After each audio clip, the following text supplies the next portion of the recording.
Hey guys, welcome to my 2023 lawn care setup. I'm a solo operator working in Virginia. It's my second year.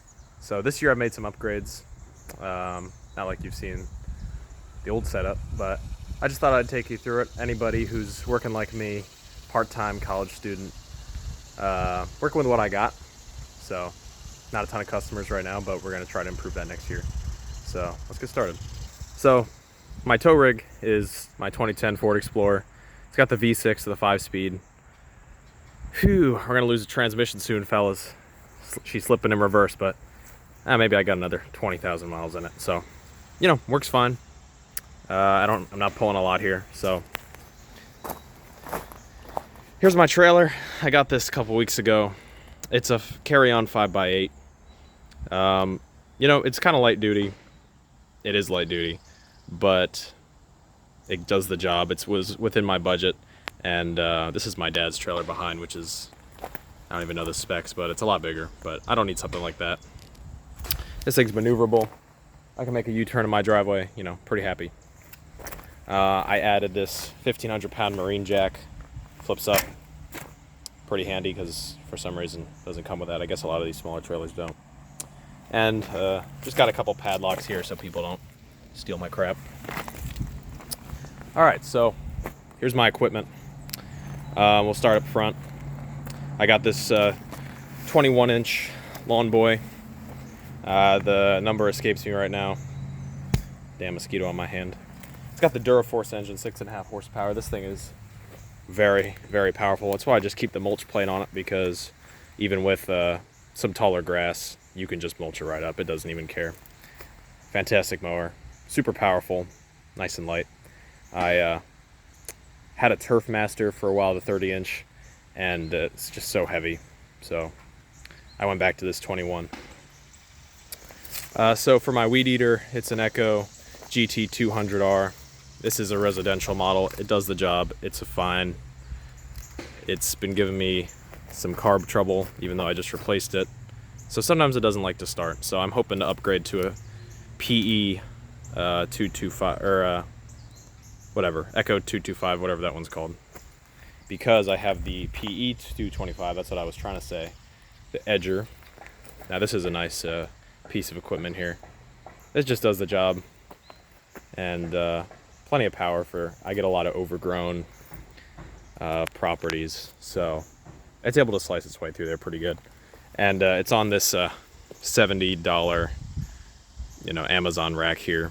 It's got these, comes with these little locks, which are okay, but they're a little annoying because you have to you put your key in, unlock it, and then it won't let you take your key out until it's locked again. So there's just kind of a lot of fiddling going on. So I'm just gonna get I'm hoping to get some combination locks for everything, but whatever, that's kind of not a big deal. All right, everybody's favorite. So here's a 36-inch Toro Proline. It's got the T-bar controls on it.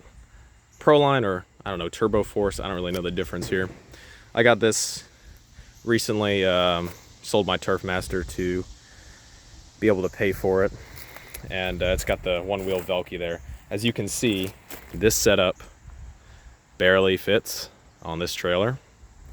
To get this on, I have to kind of lift up the Velke with my foot, and it's really jammed against there. So I guess a nice part of this, it's also jammed right against the Lawn Boy there, is that I cannot move this an inch, even though the brake isn't really that well adjusted right now. Like, it's got this parking brake, supposed to hold it back, stick that up. As you can see, it doesn't really stay, but it's so jammed on here that I'm not worried about it. And the one downside to having a Lawn Boy is you got to have 3 fuel cans. So 32 to 1 is what that takes. And then I got my 32 to 1, my 50 to 1, and then my normal gas here. But this Toro here is such a big gas tank. I haven't filled it up in a while, and it's been doing me good. This is my first walk behind. It's so much, guys. If you're going like me from kind of a part-time gig, and where I'm at, we don't have these cooker cutter properties. We don't have giant properties. We don't have cookie cutter, but everyone around here has a back fence. There's a lot of 36-inch gates, or whatever, 38. Barely can squeeze this guy in there. And I was working with my Turf Master as my main mower. And when you upgrade to a Kawasaki, I think this is, 15 horsepower here. it's you know, you feel a deep joy kind of resounding in your heart when you get to that tall, wet grass that would make you cringe with your Turfmaster. So why they put an 8 horsepower engine on that just boggles my mind. So, and then so I don't have a pickup truck right now. You know, I'm working with what I got. So I'm keeping the blower in here, which is not ideal. This is a Ryobi, whatever, backpack. Surprisingly good for what it is. At least looking at the stats compared to a lot of other blowers. This is my dad's. This is what I have.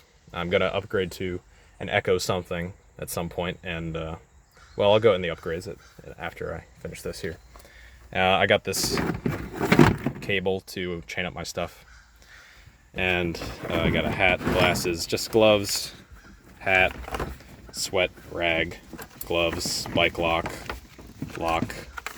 earplugs, 2-stroke oil, weed eater line. You know, really interesting stuff here. So getting into upgrades, I've moved out of my parents' house, so I'm in an apartment, and it's a little bit far. So my problem right now is that I'm having to come back all the time to get my equipment, and you know, it's just wasting a lot of time driving back and forth. So the goal for this is I'm going to get my neighbor to weld basically a cage around it with this probably same kind of size of mesh, if you can see how big it is next to my finger, and fully enclosed. So probably with a roof with a hinge on it. And kind of got 2 reasons for that. One is I don't want to be kept awake at night thinking if people are messing with my equipment, they can just, you know, even if it's chained up, I don't know. I want to be able to sleep, fellas. And secondly, I want to use it as a debris trailer still. I want to be able to do leaves, and I can, you know, if you can do that leaf removal, you know, at least, I don't know, mow and bag, or even just put the tarps on the trailer, tarp full of leaves on the trailer. I don't know, people around here seem to prefer that. They don't want a million yard bags. We don't have any services that just pick up debris. A static image here. But here, like, you got to take the leaves, and we get a lot of leaves, and I'm not going to spend all my time putting it in little bags for the customer to deal with their trash company. It's just, I can charge more, and it's better if I can just get rid of it. So that's what I've been doing these past few years. So I'm hoping if it's fully enclosed, it's going to have mesh. It's going to keep the leaves in, hopefully, if I'm driving down the road. And if not, oh no, I have less to dump at the dump. No, not a big deal. And then the top will open like a hinge, like a, you know, like a box, so that you know, put debris in the top, and that'll have like a roof on it that's keep the weather off all my stuff. So, well guys, if you like it, you know, let me know what y'all are rocking. If anybody's in the same situation as me, you know, part-time college student making it do, let me know what your setup is. Anything I should improve on? I don't know. Let me know.